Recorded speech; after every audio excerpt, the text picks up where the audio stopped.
Over the years, my leadership style, I've always been a behind the scenes leader. I've done things more behind the scenes, ran teams, managed that way. And so this has been a little bit of a change to step more into the front facing position where I'm leading the company officially. And so it's been a good challenge for me to kind of step out of my comfort zone and really take the leadership role, and in conjunction with my sisters.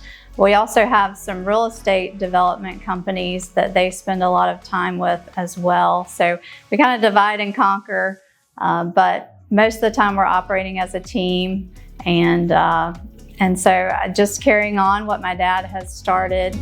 I think that all of the founders of the businesses in this industry could not have anticipated what we've been through in the last 5 to 8 years. It's been very tumultuous, and it's been very volatile.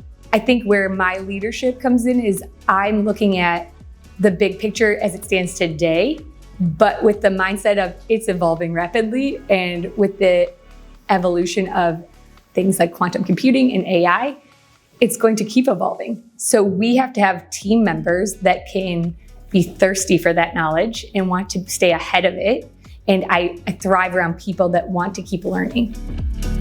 I am super grateful because when I reflect on how I came to this opportunity and how I've grown in this business, honestly, I feel like the expectations are not inherited expectations from my dad or my family or the team members. I actually feel like most of those expectations are my own. I would say one of those expectations that I put on myself is carrying forward the visionary mindset that my dad has. The biggest opportunity for us is just being more efficient operationally. How can we serve our customers faster, more efficient, more streamlined? How many service calls can we close remotely? What can we do really with AI? And becoming more efficient, I think, is the biggest opportunity, in addition to staying within our core competencies and making sure that we're managing the print, we're managing the solutions, we're managing anything around our customers' print environment that we can. The core value that is the root and the foundation of Blue Technologies is our commitment to excellence. It's our service, but you can't make quick decisions with sacrificing that.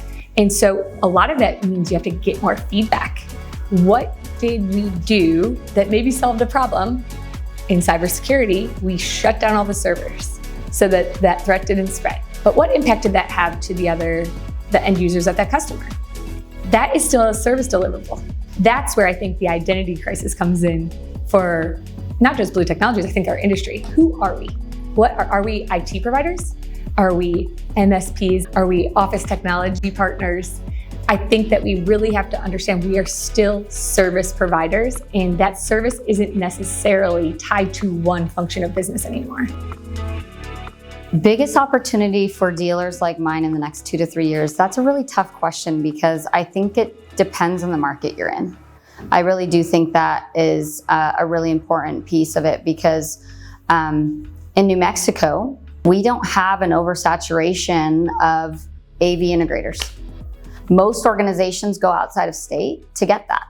So that's a perfect space for us, but it's not a perfect space for other people, right? I think it's important for dealers to realize where do they really succeed and where do they excel. If that's a vertical, then maybe you go into ancillary products and services that vertical needs. But I don't think it's a one size fits all. We're focused on print and we're focused on our managed services and AV, but I don't think we have to overcomplicate it all the time. I think it's focus on where you're profitable. Don't lose sight on your core businesses, and don't go to the next shiny bright thing that tempts you. Over time, I've seen more and more women coming into the industry, which is really exciting, especially in service and sales and any kind of leadership. So it's very exciting to see those things within kind of a traditionally male-dominant industry. So certain things like the women influencers spotlight is great to let other women know that they can do it. the Cannatas have really invested time and effort and resources in showcasing how much the industry's changed and grown. And they're a big part of that, bringing to light how women are impacting the industry. We need to focus on putting people in a spotlight that others can see and say, I can do that. But what I think is more important about the Cannata Reports Women Influencer, that it creates a conversation. You put women together, we're going to conquer the world.